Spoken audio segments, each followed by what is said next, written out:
Another reason that I'm optimistic is that my kids give me a great deal of hope. They range in age from 27 down to 4.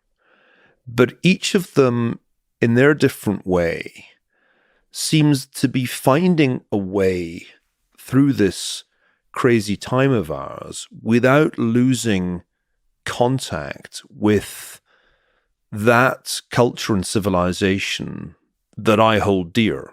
I don't want to live in the metaverse, as Mark Zuckerberg imagines it. To me, that's a kind of ghastly hell. I think Western civilization is the best civilization, and I think that almost all the truths about the human condition can be found in Western literature, art, and music. And I think also that the civilization that produced the scientific revolution has produced the great problem-solving tool that eluded the other civilizations that never really cracked science. And what gives me hope is that despite all the temptations and distractions that their generation had to contend with, my children in their different ways have found their way to literature and to art and to music, and they are civilized.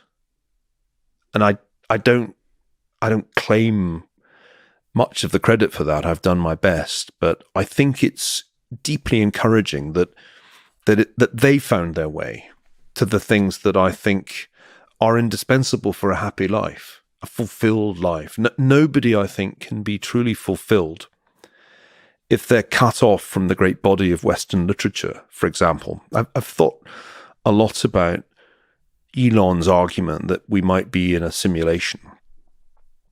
No, there is a simulation. It's called literature. And we just have to decide whether or not to enter it. I'm currently in the midst of the later stages of Proust's great À la recherche du temps perdu. And Proust's observation of human relationships is perhaps more meticulous than that of any other writer. And it's impossible not to find yourself identifying with Marcel and his obsessive, jealous relationships, particularly with Albertine.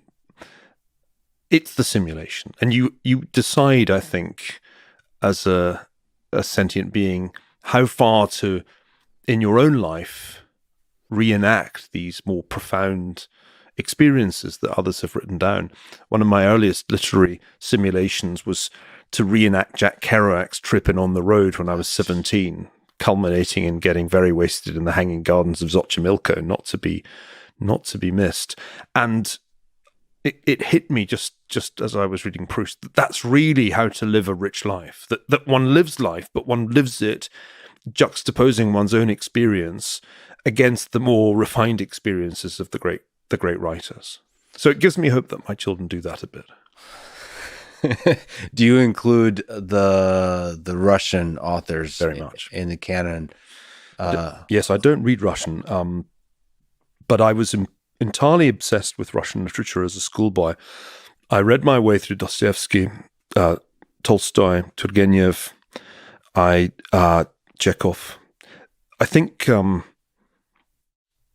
all of those writers, Tolstoy had the biggest impact because at the end of War and Peace, there's this great essay on historical determinism, which I think was the reason I became a historian. But I'm really temperamentally a kind of Turgenev person, oddly enough. I think if you haven't read those novelists, I mean, you can't really be a complete human being if you haven't read the Brothers Karamazov. You're not grown up. And so I think in many ways those are the greatest novels. Remember Raskolnikov's nightmare at the end of Crime and Punishment, in which he imagines in his dream a world in which a terrible virus spreads.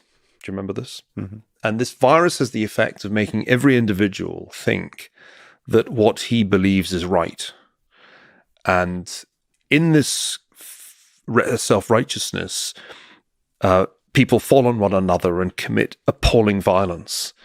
That's Raskolnikov's nightmare, and it's a prophecy. It's a terrible prophecy of Russia's future.